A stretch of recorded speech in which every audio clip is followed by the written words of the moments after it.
Berikut adalah sejarah Ratu Gede Mecaling dalam Nusa Penida.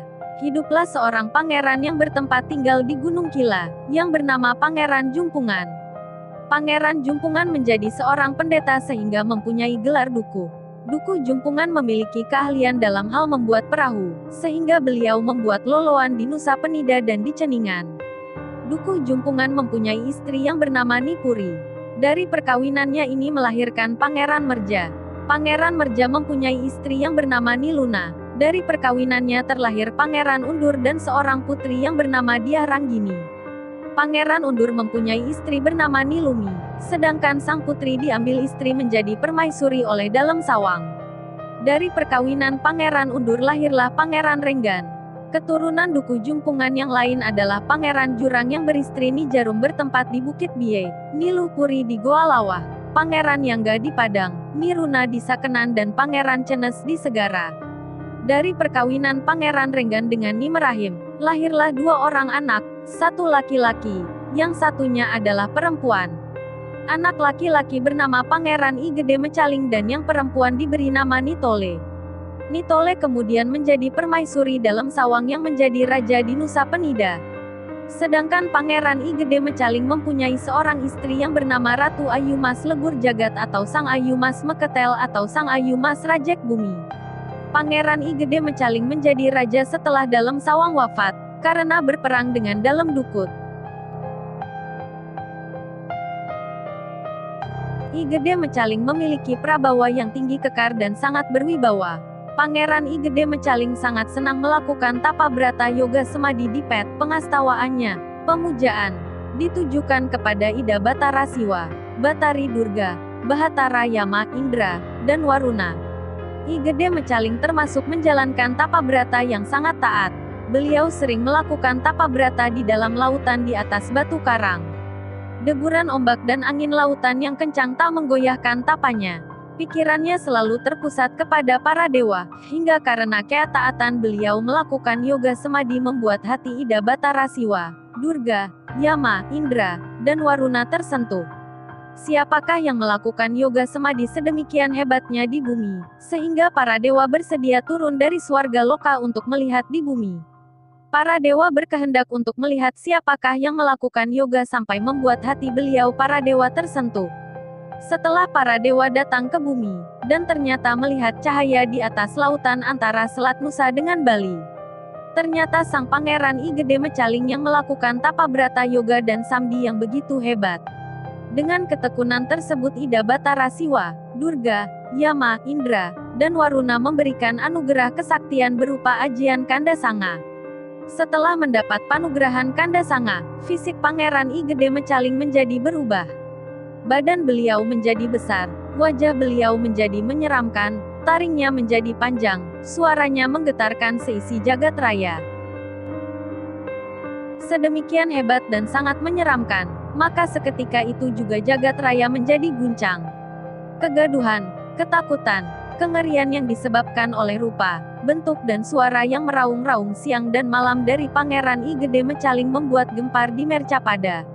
Melihat dan mendengar hal demikian, para dewa pun ikut menjadi bingung karena tidak ada satu orang pun yang bisa menandingi kesaktian Pangeran I Gede Mecaling.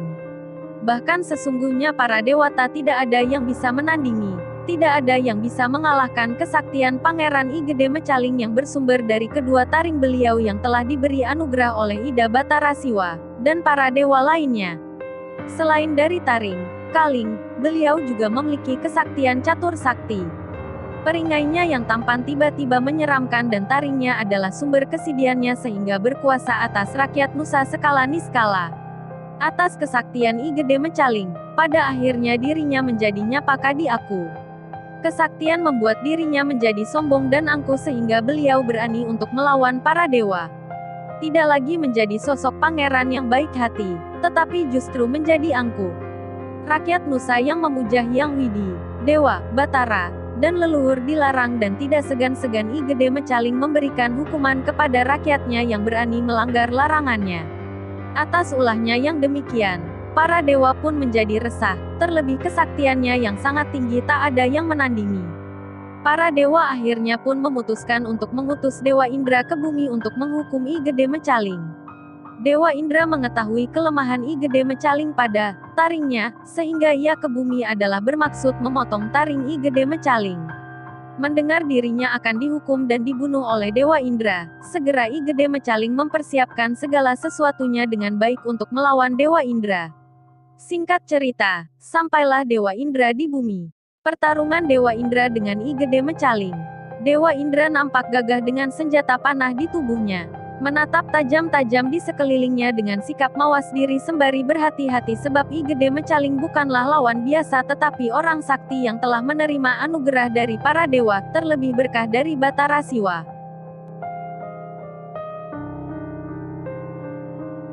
Setelah beberapa saat sampai di bumi, Dewa Indra pun melanjutkan perjalanan menuju Tanah Nusa, dan selama dalam perjalanan Dewa Indra selalu waspada ada serangan skala niskala.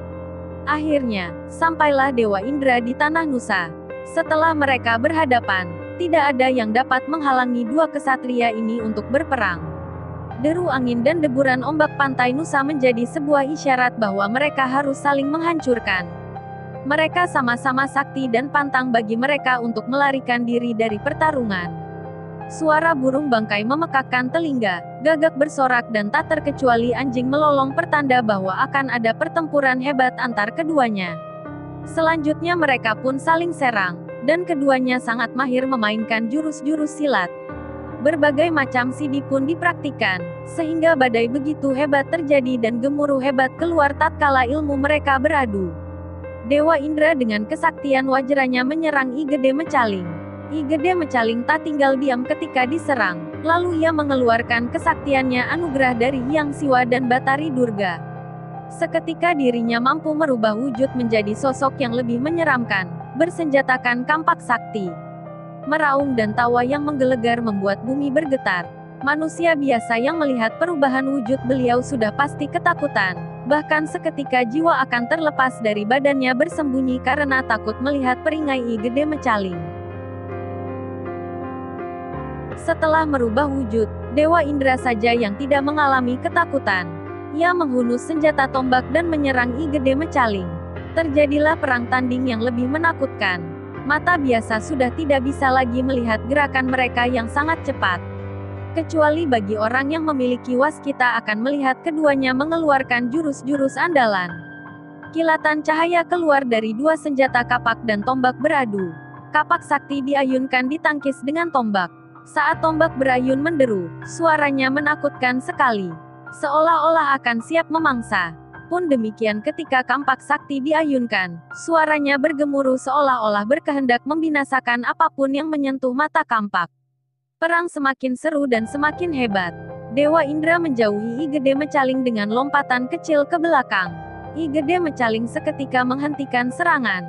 Dewa Indra nampaknya mulai berpikir untuk segera mengakhiri pertempuran ini, sebab ini akan membawa akibat pada bumi. Akhirnya, Dewa Indra melompat tinggi terbang ke arah I Gede Mecaling sembari menghunus senjata sakti keris anugerah dari Batara Siwa. Keris yang terhunus mengeluarkan pamor yang menyilaukan, seperti sinar jutaan matahari. Selanjutnya, dengan keris di tangan kanan, Dewa Indra menukik menuju I Gede Mecaling. Dewa Indra fokus kepada dua taring I Gede Mecaling yang akan dipotongnya. I Gede Mecaling mengetahui bahwa senjata keris sakti tersebut adalah anugerah dari Batara Siwa.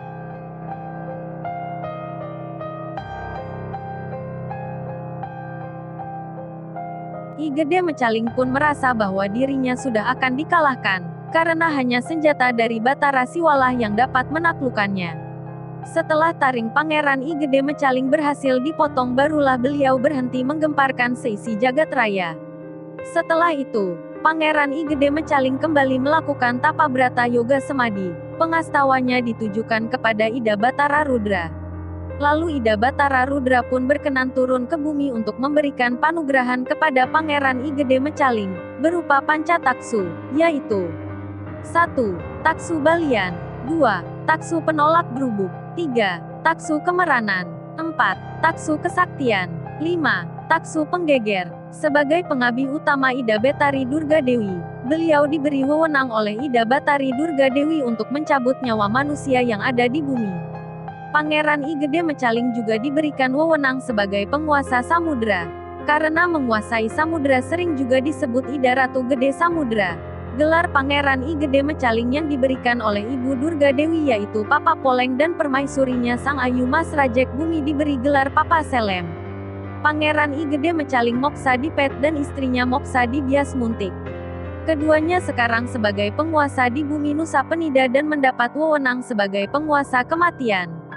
Akhirnya beliau bergelar Sugrapa Kulun, Ida Batara Ratu Gede Mas Mecaling, atau Ida Batara Ratu Sakti Mas Mecaling. Maka bagi umat Hindu yang ingin umurnya panjang, sehat, selamat dan lain-lain memohonlah kepada beliau, Sugrapa Kulun, Ida Batara Ratu Gede Mas Mecaling. Semoga Ida senantiasa selalu ngisenin waranugraha kepada kita semua, dan menjaga Pulau Bali dan Nusa Penida dari segala macam bencana dan mara bahaya.